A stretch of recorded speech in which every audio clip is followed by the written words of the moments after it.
Al inicio del programa les contamos no solamente acerca de la crisis venezolana, lo que significa para nuestro país en el contexto internacional, sino también les dijimos que íbamos a estar más adelante con tres voces jóvenes de tres venezolanos que viven en el Perú con los que queríamos conversar acerca de lo que significa esta situación, esta crisis para ellos. Y han venido a ponerle rostro y corazón a una crisis humanitaria que nos golpea aquí cerca. Muy buenas noches a los tres, gracias por estar con nosotros aquí en Punto Final. Nos acompañan, los voy a presentar rápidamente, Orlando Barraza, él es corredor inmobiliario, tiene 9 años en el Perú. Brigitte de Silva, es asesora en inversiones, 9 años también en el Perú. Y Adolfo Ramírez, que es de la familia de Latina, es periodista, comunicador, trabaja con nosotros, sobre todo en los temas digitales, así que a los tres, muy buenas noches y gracias por venir. Buenas noches. Vamos directamente a lo que ha significado esta semana de angustia para muchos venezolanos y para todos aquellos de los que creemos en la democracia, estas imágenes, esta situación en la cual Nicolás Maduro no acepta que ha sido derrotado democráticamente. Y en medio de esta angustia, yo viendo cómo Nicolás Maduro se ha robado una elección, les quiero preguntar a ustedes, ¿qué les ha robado Nicolás Maduro? ¿Qué les ha robado esta actitud por la cual se atornillan en el poder nuevamente? Brigitte, comenzamos contigo. ¿Qué te ha robado Nicolás Maduro? Pregunta difícil de responder en pocas palabras, porque nos ha robado tiempo con nuestras familias, nos ha robado sueños, nos ha robado la posibilidad de disfrutar de nuestra tierra. Pero un poco como que contextualizando lo que está pasando actualmente, también nos ha dado mucha fuerza y mucha unión a los venezolanos. Es la primera vez que nos veo trabajando tan en equipo como estamos, en pro de lograr el objetivo, que es terminar con la dictadura. Todo en función de esta elección. Esta elección, y María Corina especialmente, ha logrado algo que otros candidatos no han logrado, y es esa unión. O sea, por ejemplo, se habla ahora de una nueva oposición donde todos estamos trabajando desde nuestros lugares. Vemos, por ejemplo, psicólogos que están ofreciendo sus servicios a las personas que están en situaciones vulnerables, porque todos estamos estresados. No solo una resistencia política, No. sobre todo humana. Todos estamos apostando desde el lugar Orlando, que podemos. ¿a ti qué te ha robado Maduro? Bueno, como decía mi compañera Brigitte también, es el tema de vivir en esta tierra, compartir con todos los seres queridos. Nos ha dividido en realidad. Varios seres queridos han ido a otros países y la dificultad de volver a unirnos. No todos han migrado hacia un mismo país. No. ¿Tú tienes hermanos o padres que han tenido que ir a otros países o gente muy cercana? Sí, tengo hermanos en España y hay una hermana acá en Perú. Caray. Y Adolfo, ¿tú cómo has vivido esta semana? Bueno, esto ha sido una semana muy intensa porque yo tenía expectativas. O sea, yo sí creía que se iba a lograr lo que sí se logró, que fue que los venezolanos salieran masivamente a votar a pesar de todas las trabas que hubo, pero lamentablemente y no esperaba esta reacción del alto mando militar, porque es lo que hemos visto. Y Es el que le ha dado el respaldo nuevamente a Nicolás. sí, o sea, a mí me robaron mi juventud. O sea, yo me recién gradué y recién tuve que salir del país. He sido comunicador acá en el Perú, en Venezuela apenas unos pequeños momentos que tuve durante mi carrera universitaria y ver a mi familia. O sea, yo recuerdo que las últimas palabras de mi abuelo fueron: yo te voy a dar las llaves cuando regreses.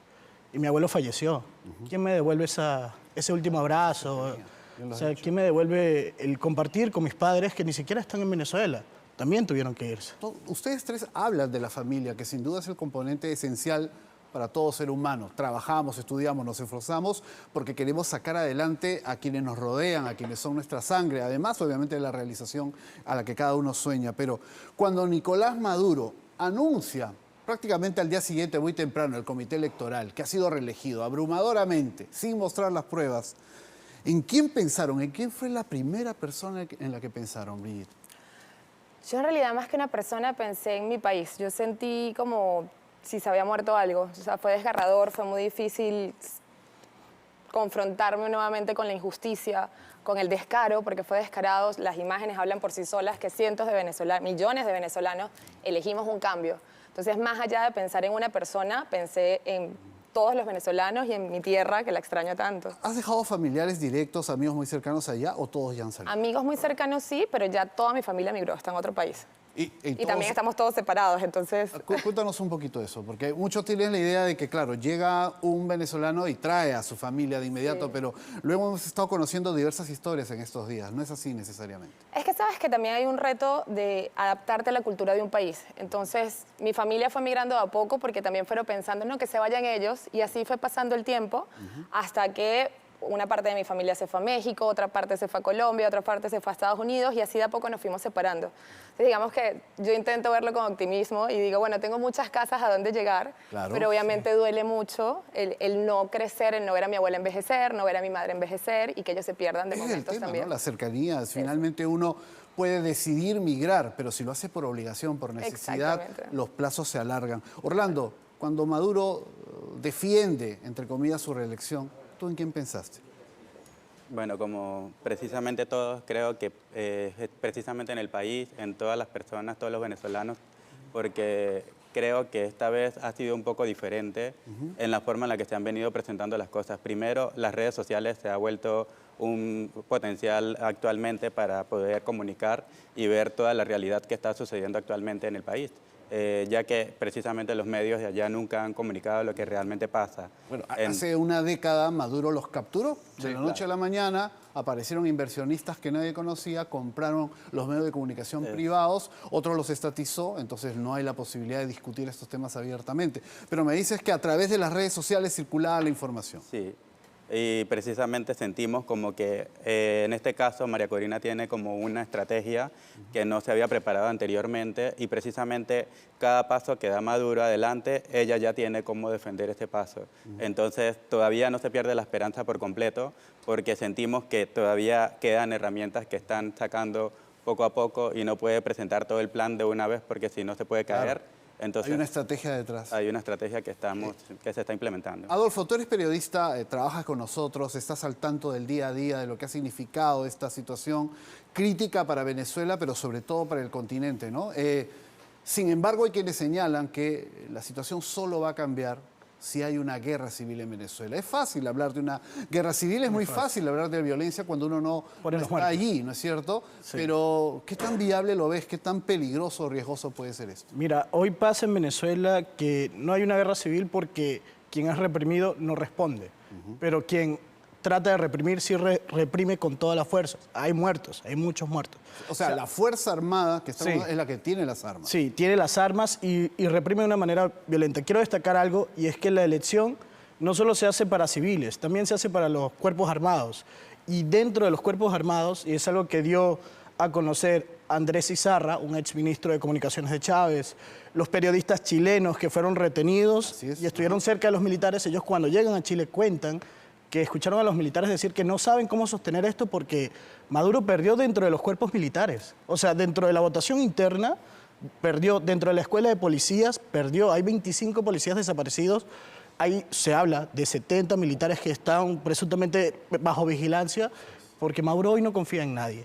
Y esto de que Venezuela hay una guerra civil, no hay una guerra civil, porque, comparto lo que dice Orlando, María Corina ha tenido una estrategia en donde la gente ha entendido, y lamentablemente nosotros estamos poniendo los muertos, de ser pacíficos. Estamos saliendo a las calles cada vez que se necesita, que se hace la convocatoria. En distintas partes del mundo también estamos respondiendo. Sí, ha habido movilizaciones ayer en distintas capitales del mundo. ¿La de Caracas fue sorpresiva para ustedes o esperaban no. que hubiera una movilización de ese tipo, como hemos visto en imágenes, incluso con la propia María Corina Machado, que se había declarado que se encontraba en la clandestinidad, por decir de una forma? Yo para creía evitar- que no iba a haber tanta gente por lo mismo, porque, o sea, antes el chavismo perseguía grandes figuras, incluso figuras parroquiales, pero alguien que fuera una figura. Ahora, quien comparte un mensaje, lo que sea, lo van y lo meten preso. Hoy Maduro salió hablando por el Día de la Guardia Nacional, reuniendo, diciendo que tenían que controlar TikTok e Instagram,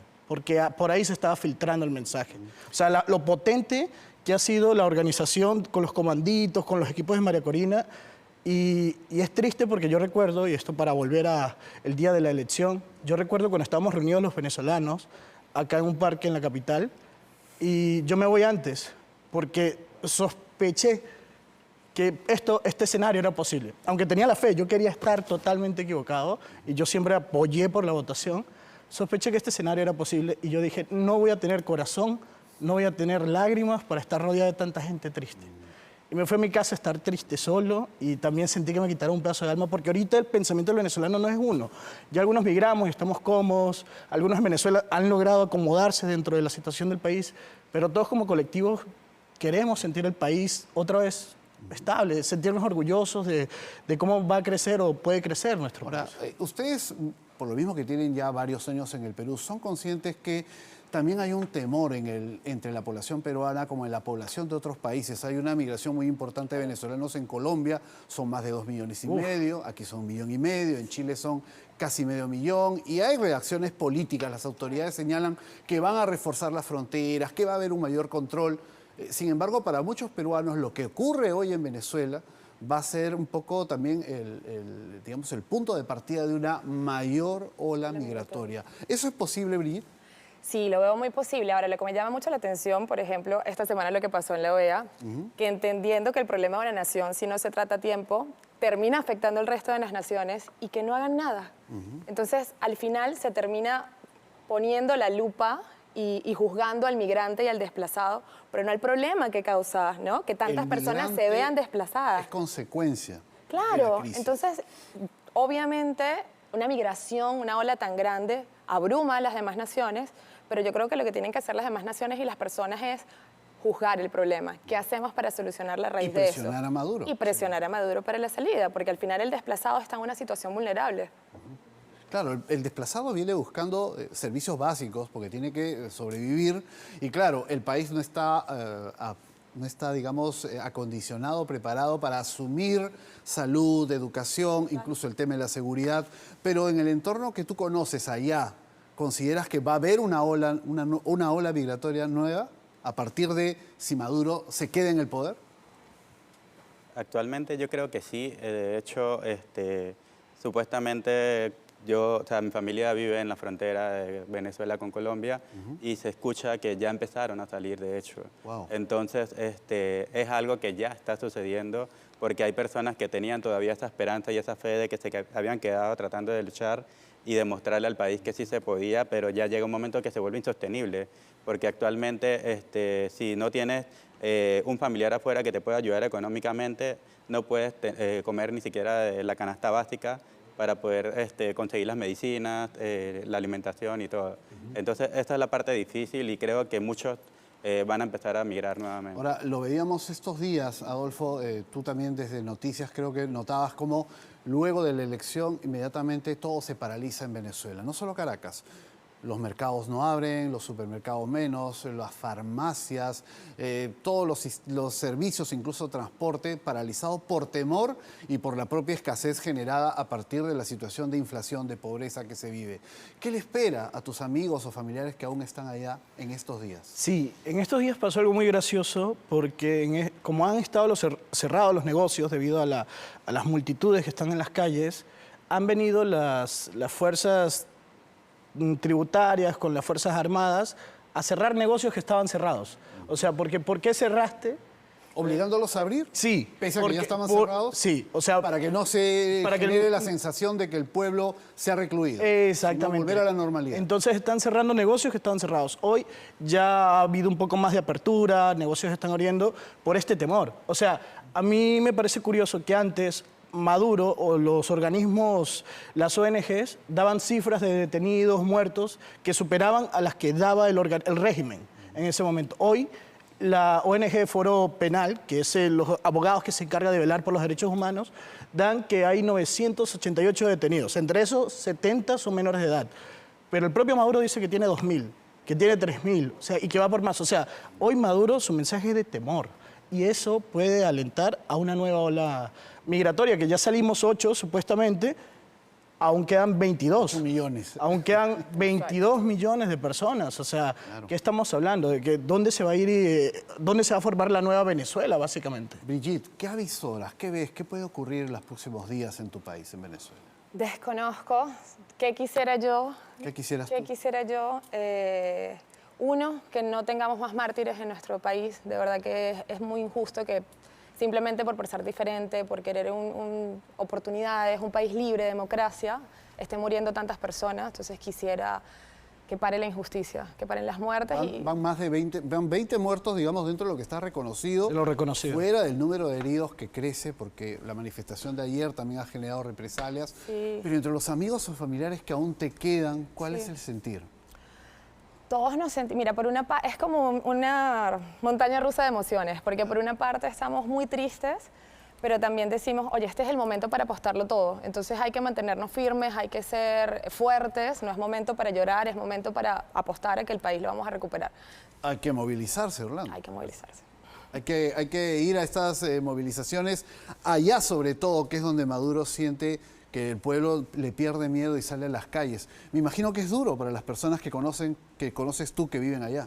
Sí, porque actualmente una de las situaciones que muchas personas no saben o que no tienen algún familiar allá es que en un estado pueden durar hasta 8 horas, 9 horas. En algunas ocasiones mi papá ha tenido hasta un día completo sin luz. Entonces eso ya a veces se hace insostenible, donde la comida, aunque está escasa y es difícil de encontrar en muchas ocasiones, se daña en las refrigeradoras, en la nevera, porque duran cuánto tiempo sin luz. Entonces, actualmente eso sigue pasando, o sea, no tienen internet, los privan de muchos servicios básicos y entonces eso se hace más difícil aún. ¿Y cuál es la excusa del gobierno? Siempre es el bloqueo, es digamos, el enemigo externo, el que conspira para que el gobierno de Maduro no entregue aquello que prometió en su momento, que era una suerte de paraíso. La verdad, o sea, nunca he escuchado a mi papá decir cuál es uno de los motivos por el cual quiten la luz o esto, pero, o sea, sí, era como bien irónico, bien gracioso de escuchar también antes de venirme, cuando decía una vez que se fue la primera vez que se fue la luz en el estado Táchira, que una iguana se quedó pegada en un cable y Que hubo por un culpa de corte. una iguana se fue la luz de toda la ciudad. No, a nivel nacional. A nivel nacional, sí. Cuando tú podrías quemar petróleo, generar energía a través del mismo, y sabemos que Venezuela está sobre un mar de petróleo, pero bueno, cuando no se administran las cosas correctamente ocurre lo que hoy vive Venezuela. Yo te quería preguntar, Adolfo, ¿cómo ves lo que va a ocurrir de aquí en adelante? No tanto el deseo, sino a partir de lo que comentan las personas que tú conocen, que aún están allá, los venezolanos aquí en Lima, ¿qué están organizando? ¿Cómo están viendo Mira, este momento tan importante? quiero desear todo lo mejor. O sea, siempre voy a desear lo mejor. Manteniéndome desde lo objetivo, hoy Maduro no es el presidente de Venezuela. El presidente de Venezuela es Vladimir Padrino López, el comandante de las Fuerzas Armadas. Así es. Maduro tiene un grupo de civiles que han sido chavistas, que son las cabezas del partido, las cabezas de este gobierno. A raíz de lo que ha pasado este domingo, a Maduro lo sostienen las armas. Y las armas también tienen que evaluar si en algún momento ellos van a querer el protagonismo, porque si ya se instauran como dictadura, ¿ya qué hace Maduro? Me estorba. O me estorban los otros civiles. Eso es un temor que ellos mismos... ¿O hasta qué punto va a ir contra el propio pueblo venezolano? Que eso es Porque otro escenario. Cuando una camarilla militar toma el poder, digamos, se alía o refuerza a Maduro, eso implica ir en contra de las personas que salen a manifestarse. Sí, lamentablemente es la realidad. Los militares, y hay militares institucionales, Por eso hay militares que se validan o estaban esperando que el CNE diera los resultados que corresponden para ponerse a derecho. Y hay muchos militares que todavía están permitiendo los trámites con el TCJ, todos estos trámites, porque Maduro sabe que no tiene cómo justificar la elección. Y los militares en algún momento, y esto va a depender del plan de María Corina, que desconocemos, pero que lo estamos siguiendo paso a paso, entre si van a escoger sostener a Maduro, que ya no tiene apoyo popular, que era lo que siempre se jactaban de decir, o hacer un genocidio en Venezuela, cuando la gente cada vez salga a protestar, porque supongamos que no salen hoy por las elecciones, se cansa esto y pasan 2 o 3 meses. En 2 o 3 meses, como han venido ocurriendo cada año, van a salir protestas masivas porque se va la luz, no hay agua y no hay libertades. Y las libertades son derechos humanos, es porque es necesario para la persona para crecer, y cuando siente que se le limita, en algún momento estalla. Desde un primer momento hemos señalado aquí que la situación en Venezuela no solamente es un estallido político, es una crisis humanitaria. Sí. Lo venimos viviendo desde hace varios años. Hemos visto todo ese éxodo difícil, ¿no es cierto?, que significa para tantas familias cruzar a pie una frontera, buscar un futuro en un país que les puede brindar oportunidades, pero también es un país que tiene carencias para sus propios connacionales. Por eso hay muchas veces una resistencia inicial del peruano a qué viene ahora. Si tenemos una ola migratoria, entre comillas, sin control, desordenada, la situación va a ser perjudicial para todos. Quiero agradecer a los tres su presencia esta noche porque nos ayudan a entender qué hay más allá del análisis frío, del análisis que podemos hacer aquí a través de una pantalla o del informe de un corresponsal, sino que hay vidas, hay futuros que hasta cierto punto se han visto truncados y que ahora están buscando una nueva oportunidad. Brigitte, no sé si tienes algo final que quieres compartir con nosotros. No, el mensaje a toda mi gente, estoy muy orgullosa porque estamos siendo muy valientes, estamos dejando un mensaje claro al mundo, que queremos un cambio y que seamos fuertes, que tenemos un objetivo claro que es recuperar nuestra nación y lo vamos a lograr, tenemos que seguir insistiendo. Orlando. Mantener viva esa fe que nos ha unido actualmente y seguir en la estrategia que está implementando María Corina, que tenemos fe y esperanza de que esto se va a cumplir y vamos a lograr sacar por la vía democrática. Bien. Adolfo, ¿qué le pides al Perú? ¿Qué le pides a sus autoridades? Bueno, al Perú realmente no tengo nada que pedirle, tengo que agradecerle todo, porque precisamente por eso estamos acá. Pero a mis compatriotas venezolanos en Perú, pues seguir apoyando como hemos estado apoyando a nuestra gente en Venezuela a manera de donativos, a manera de muchas ayudas, y a mis compatriotas en Venezuela a resistir, porque tenemos muchos eslogans, el que se cansa pierde y no nos hemos cansado, sabemos que estamos del lado correcto de la historia y en este momento es hasta el final, como dijo María Corina, y hasta el final seguimos. Muy bien, Adolfo, te quiero agradecer, no solamente por acompañarnos, tú eres de la casa, pero era importante escuchar tu voz también, como siempre lo hacemos cuando tocamos estos temas. Brigitte, también te agradecemos mucho que nos hayas acompañado. Brigitte Silva, Orlando Barraza, que también ha sido muy claro respecto a lo que espera de estos días. Bueno, Adolfo Ramírez, como siempre digo, de casa. Y vamos a estar muy atentos a lo que venga ocurriendo en Venezuela y vamos a exigir como pueblos hermanos que haya una salida democrática, real, consciente por parte de quienes hoy consideran que tienen el poder en Venezuela, porque no pueden seguir asesinando en lo físico a su pueblo y al futuro de este pueblo. Muchísimas gracias a los tres. Gracias a ti.